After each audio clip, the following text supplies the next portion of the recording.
여호와 우리 주여, 주의 이름이 온 땅에 어찌 그리 아름다운지요. 주의 영광이 하늘을 덮었나이다. 주의 대적으로 말미암아 어린아이들과 젖먹이들의 입으로 건능을 세우시며 이는 원수들과 보복들의 잠잠하게 하려 하심이이다.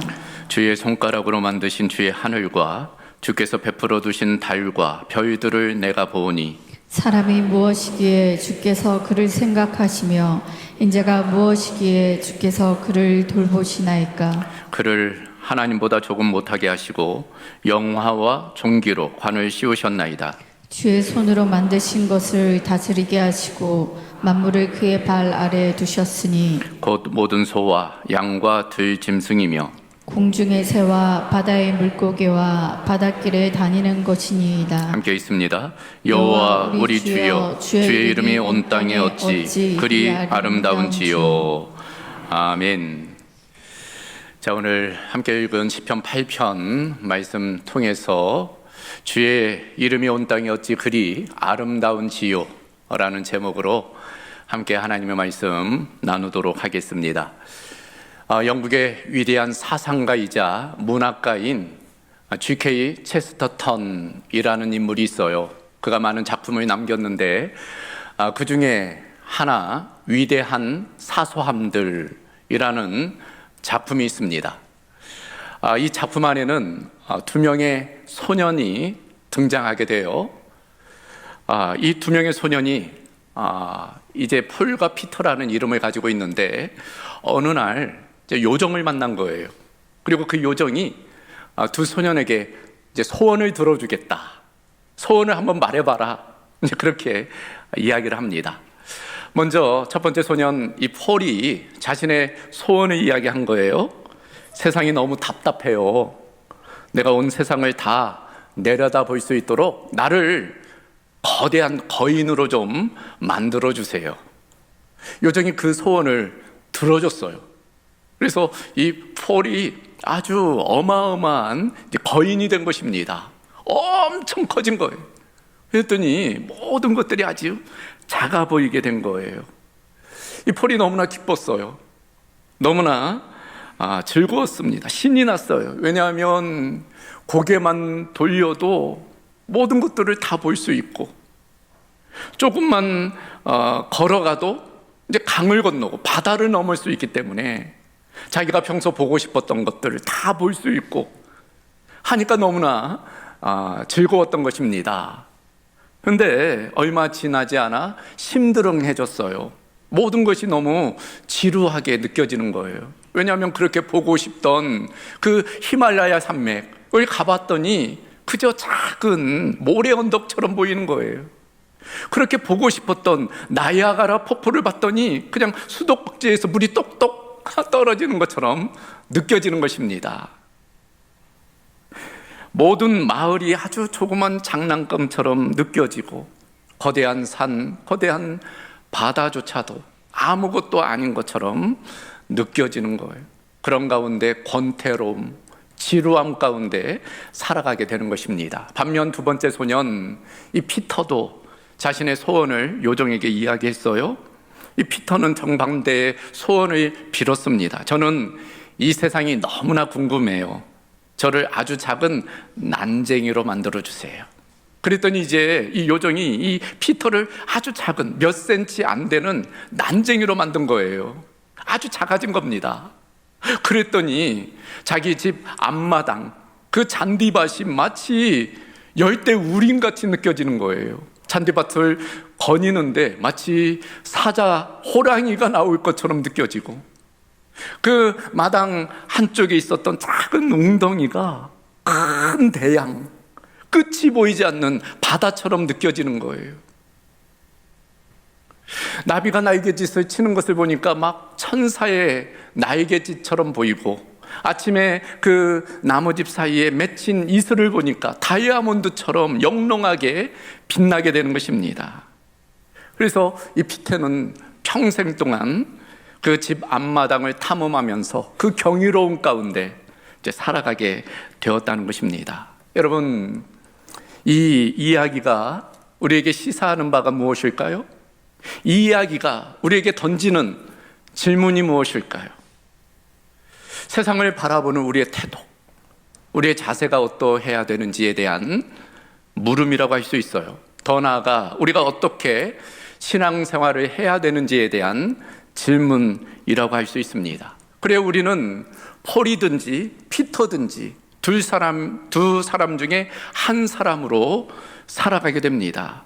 어떤 사람들은 거인처럼 자기를 크게 만들어서 모든 것들을 아주 작게, 그래서 모든 것들이 지루하고 권태롭게 살아가는 사람이 있는가 하면은 누구는 자신을 피터와 같이 작게 만들어 모든 것을 신비롭게 경이롭게 경험하며 살아갈 수 있다는 것입니다.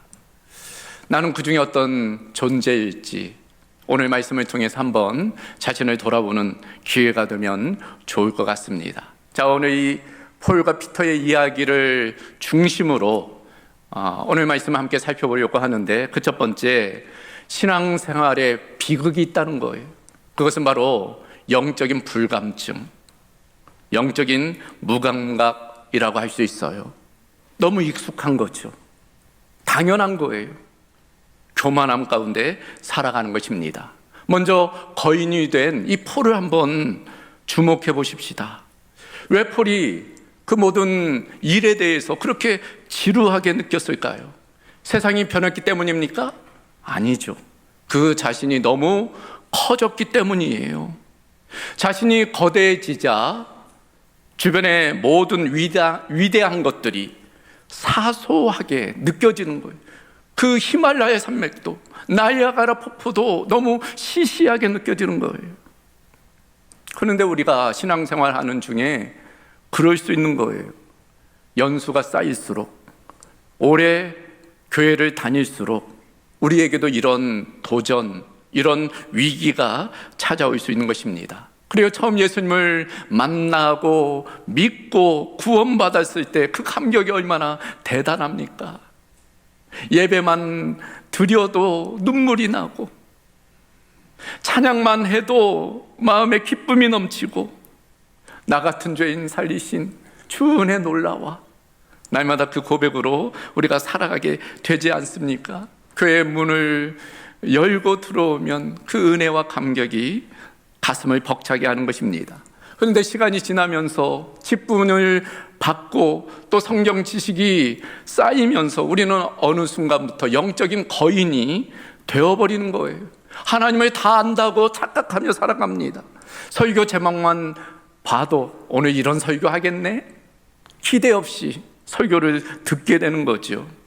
복음을 들어도, 십자가의 그 예수님의 보혈의 그 은혜와 사랑을 들어도 가슴이 뜨거워지지 않아요. 어느 순간부터 너무 익숙해지고 너무 당연하고, 그래서 모든 것이 너무 사소해지는 것입니다. 왜 이런 일이 일어난 것일까? 내가 영적으로 비대해졌기 때문이죠. 하나님의 은혜가 그저 당연한 것으로 여겨지고 급기야는 사소한 것으로 느껴지기 때문입니다. 이와 같은 증상을 신앙적으로 진단할 때 영적인 불감증이라고 진단 내릴 수 있어요. 불감증, 느끼지 못하는 거죠. 감각의 소실, 감각 상실이라고 할 수 있어요. 의학적으로도 고통을 못 느끼는 무통각증이라는 것이 있죠. 무통증이라는 것이 있습니다. 감각 기능, 감각 신경이 손상되어서 뜨거운 것을 대도 또 상처가 나도 고통을 못 느끼는 거예요. 그런 질병 중에 나병이 있죠. 문제는 상처가 나도 고통스럽지 않으니까 방치하게 돼요. 그래서 어느 순간 손가락이 잘려져 나가도, 코가 문드러져 나가도 방치하게 되는 것입니다. 결국에는 생명까지도 잃을 수 있는 거예요. 영적 불감증도 마찬가지입니다. 영적 불감증에 걸린 사람은 하나님의 임재를 느끼지를 못해요. 말씀을 들어도 은혜가 되지 않고, 기도를 해도 응답을 기대하지 않고, 찬양을 불러도 마음이 동하지 않게 되는 것입니다. 더 큰 문제가 무엇일까요? 그 비정상적인 상황을 비정상적으로 느끼지 못하는 데 있어요. 그것이 당연한 것처럼, 정상적으로 알고 살아간다는 데 있는 것입니다. 성경에는 이와 같은 영적 불감증에 살던 사람들이 많이 등장합니다. 구약으로 보면 바로 출애굽한 이스라엘 백성들의 모습이죠. 여러분, 출애굽 과정에서 하나님께서 어떤 일을 행하셨어요? 놀라운 일들을 행하셨잖아요. 10가지 재앙을 통해서 그 이스라엘 백성들을 애굽에서 구원해 주셨어요. 앞에 바다가 막히고 뒤에서 바로의 군대가 쫓아올 때 하나님께서는 그 바다, 홍해를 가르셔서 지나가게, 마른 땅과 같이 지나가게 하셨습니다.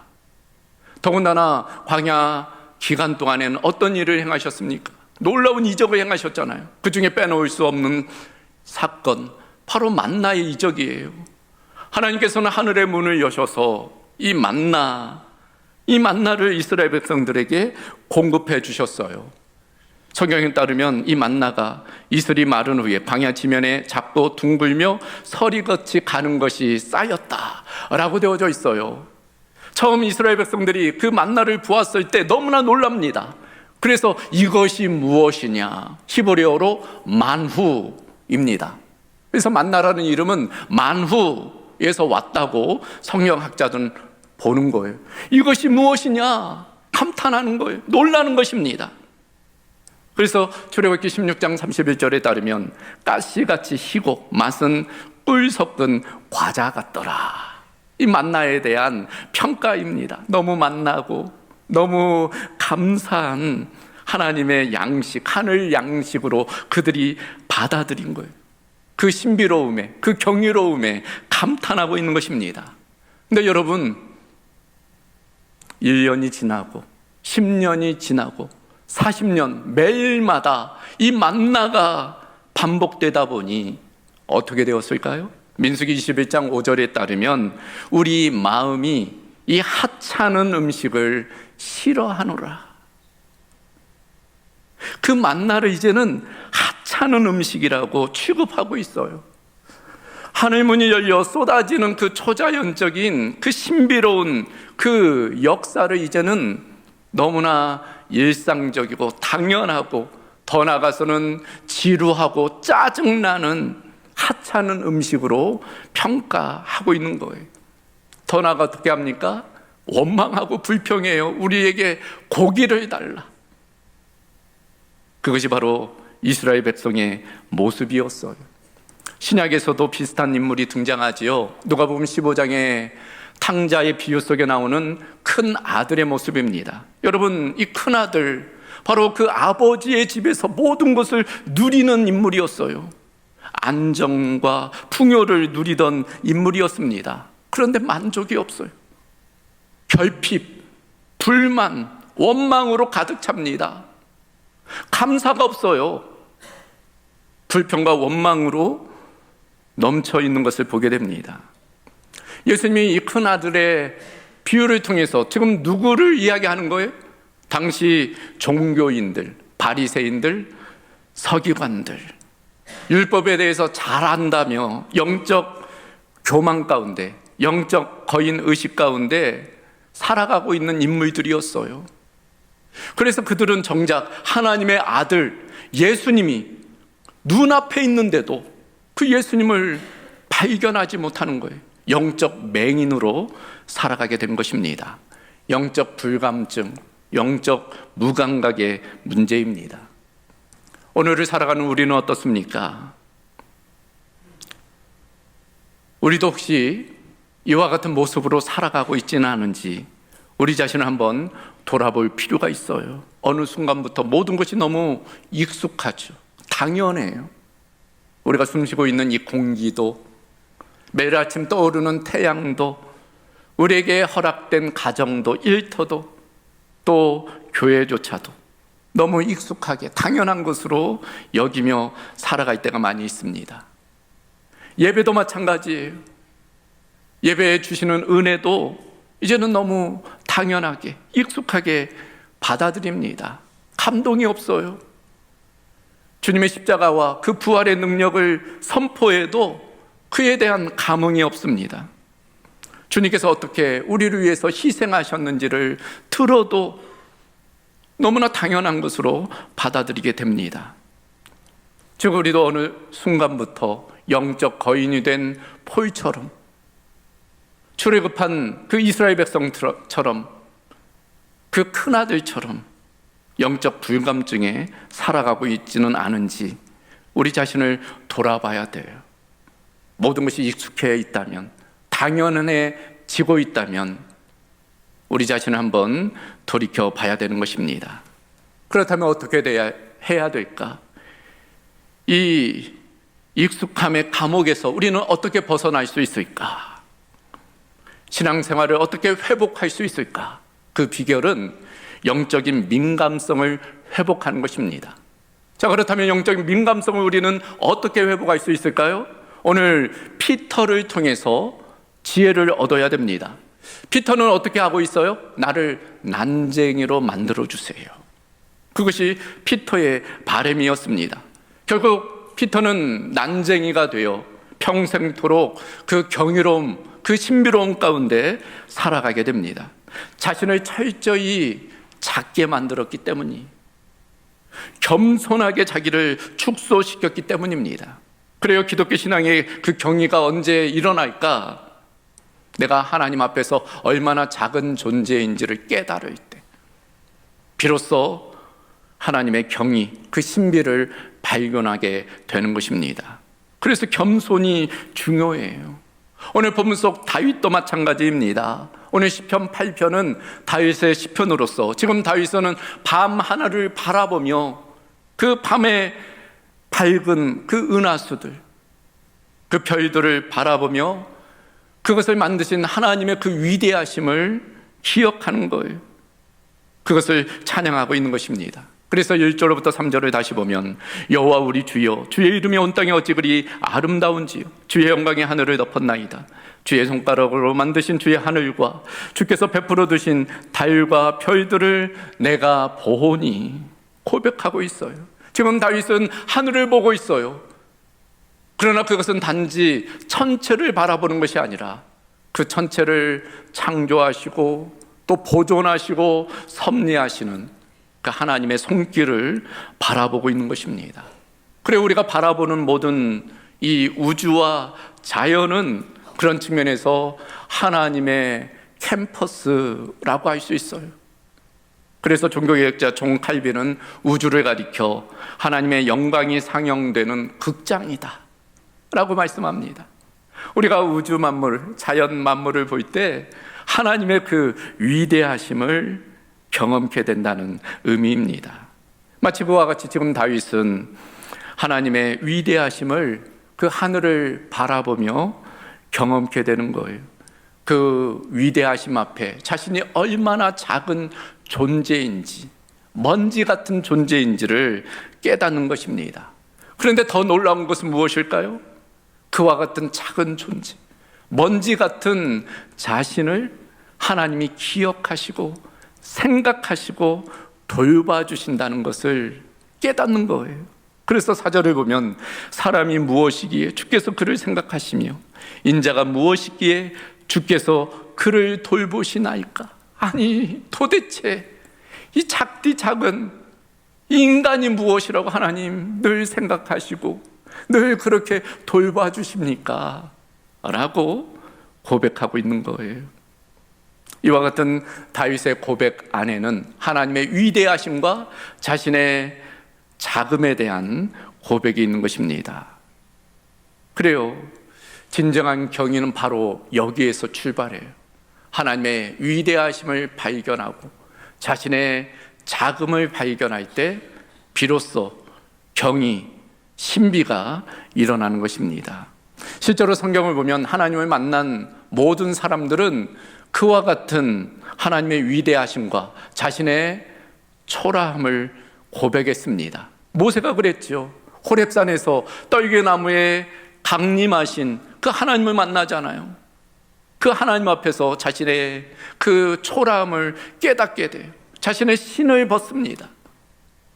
이사야는 어때요? 성전에서 하나님의 임재를 경험하죠. 그때 이사야의 고백은 화로다 나여 망하게 되었도다.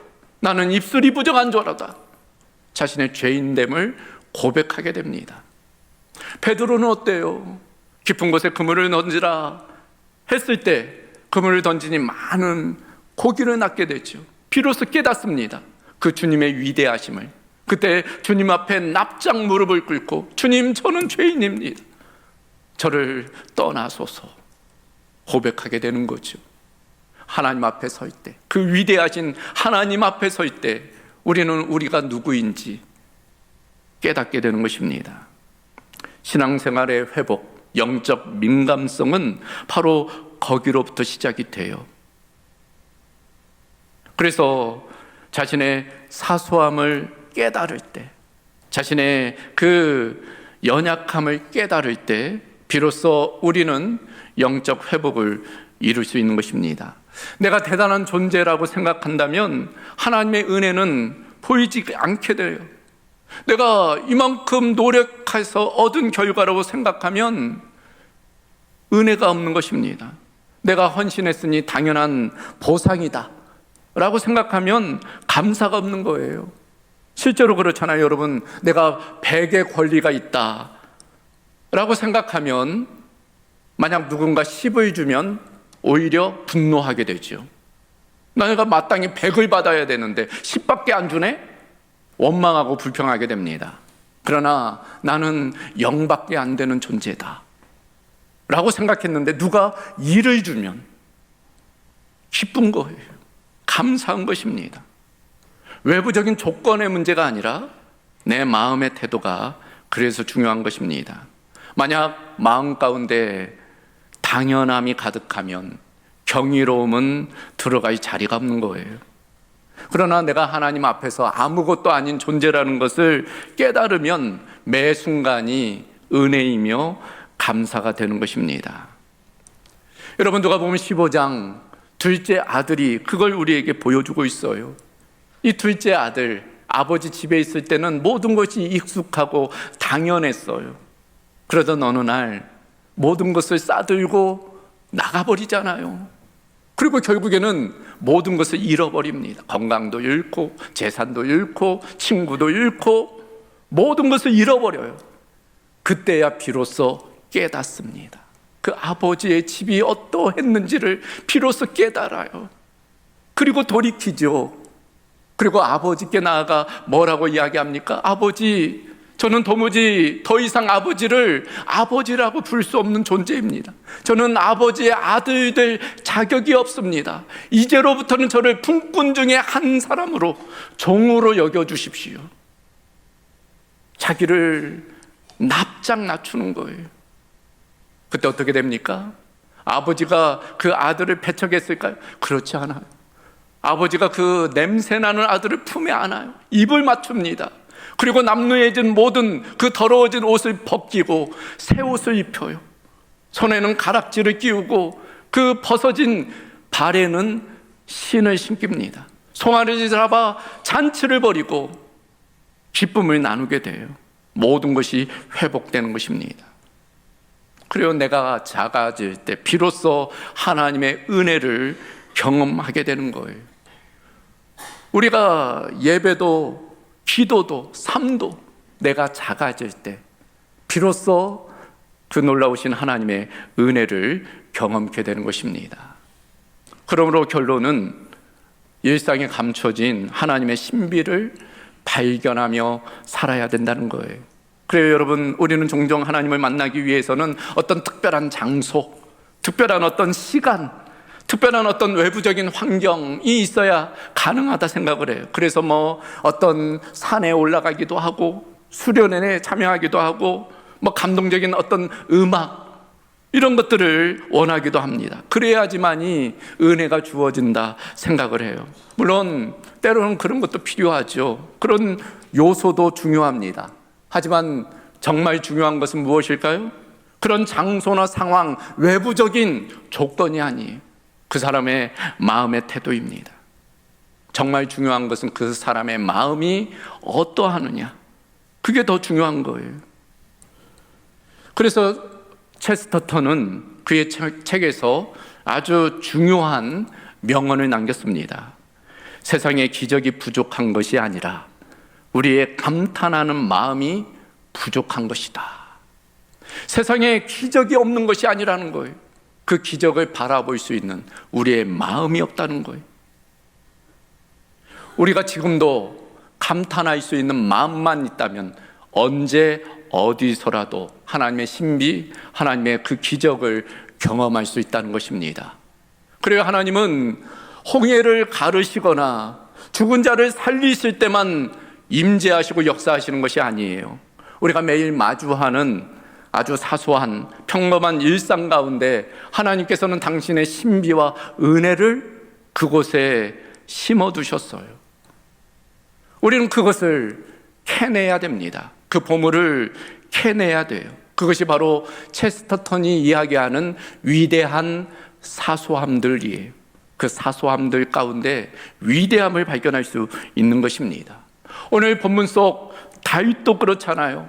오늘 이 다윗의 시편 8편의 이 고백은 다윗이 지금 성소에서 예배하면서 경험하는 고백이 아니라 아마도 다윗이 들판에서 그 양을 칠 때, 목동으로 있을 때, 그 밤에 노곤한 그 몸을 눕혀 하늘을 바라보는 중에 그 하나님의 위대하심을 발견하고 찬양한 시편이라고 여겨지기도 하고, 혹은 그 사울왕에 쫓겨서 이리저리 유리하는 중에 한 동굴, 어두침침한 그 동굴에 그 몸을 누이며 밖에 펼쳐지는 그 밤하늘을 바라보고 그 하나님의 위대하심을 찬양하는 시편으로 여겨지게 되는 것입니다.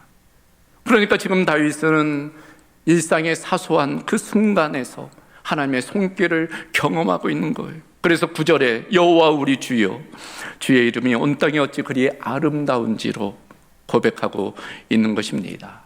우리도 마찬가지예요. 우리도 충분히 일상 속에서 하나님의 신비를 경험할 수 있어요. 너무 바쁘게 빨리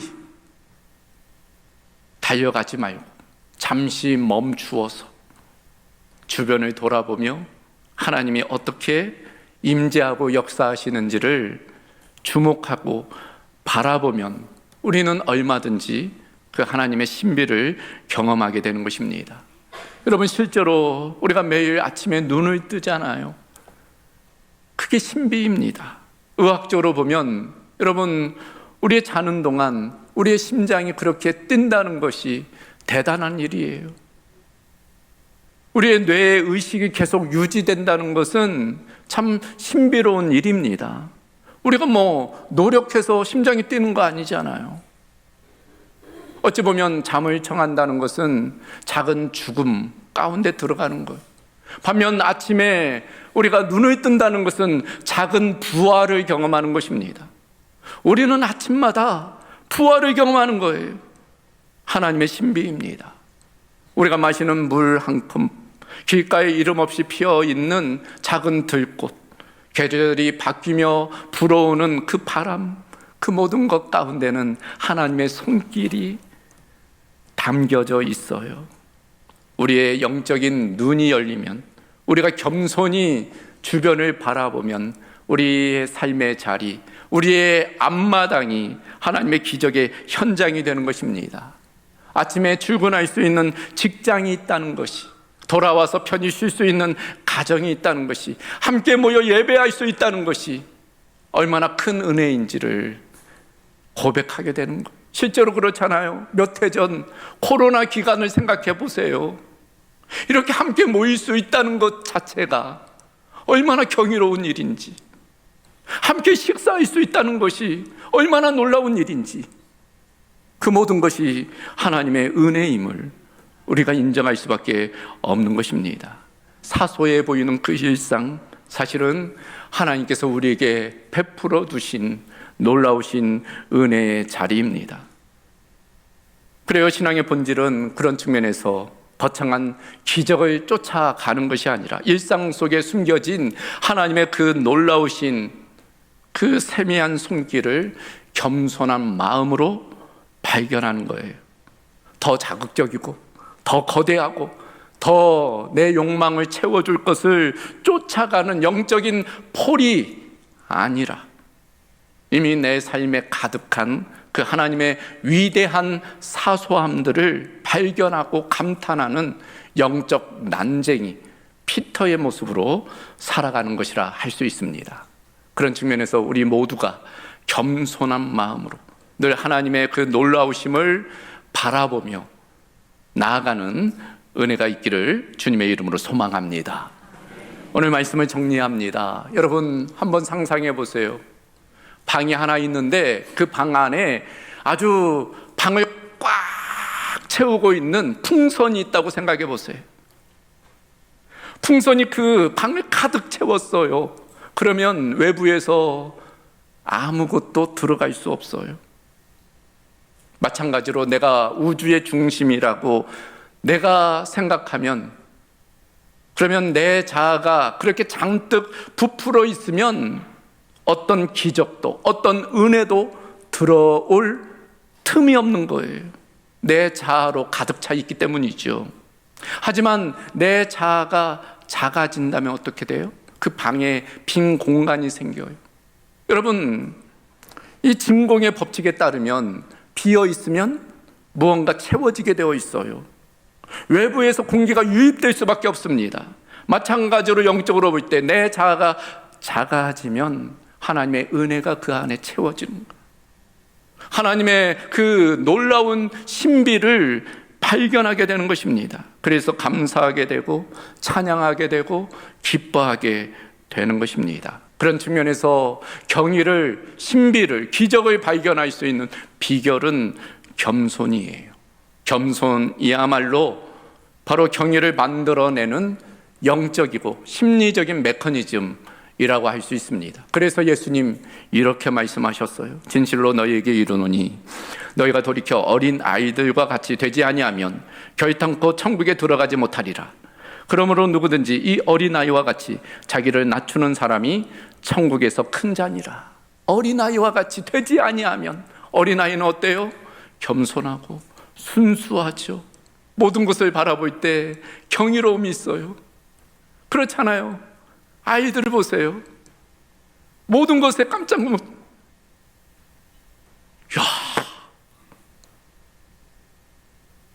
하나님 나라는 자신이 영적 거인인 척하며 모든 은혜를 당연하게 여기는 메마른 자들의 것이 아니에요. 오히려 자신이 하나님 앞에서 어린아이와 같음을 알고 주님이 주시는 그 작은 은혜의 이슬방울 하나에도 가슴이 벅차하며 감사하는 사람들의 것이라 할 수 있습니다. 그런 측면에서 우리 모두가 그 익숙함이라는 질병을 떨쳐버려야 돼요. 오히려 다윗처럼 주의 이름이 온 땅이 어찌 그리 아름다운지요 고백하며 하나님이 행하시는 그 일상의 기적 앞에 날마다 그 기적을 발견하며 또 기뻐하며 누리며 살아가야 할 것입니다. 오늘 예배에 참여한 우리 모두가 그런 은혜 가운데, 그런 결단 가운데 살아갈 수 있기를 주님의 이름으로 소망합니다. 감사하신 아버지 하나님, 오늘 다윗의 고백이 우리의 고백이 되기를 원합니다. 그러나 때로 우리가 영적인 거인이 되어 모든 것이 너무나 익숙하고 당연하고 또 심드렁하게 생각하며 살아갈 때가 많이 있음을 고백합니다. 하나님 용서하여 주시옵시고 우리의 교만을 내려놓게 하시고 우리가 겸손히 그 하나님의 위대하심 앞에 서게 하여 주시며 마땅히 하나님을 찬양하며 경배하며 그 은혜를 누리며 살아가는 은혜가 있게 하여 주시옵소서. 모든 것 주님의 손에 의탁하오며 우리 주 예수 그리스도의 이름으로 기도하옵나이다. 아멘.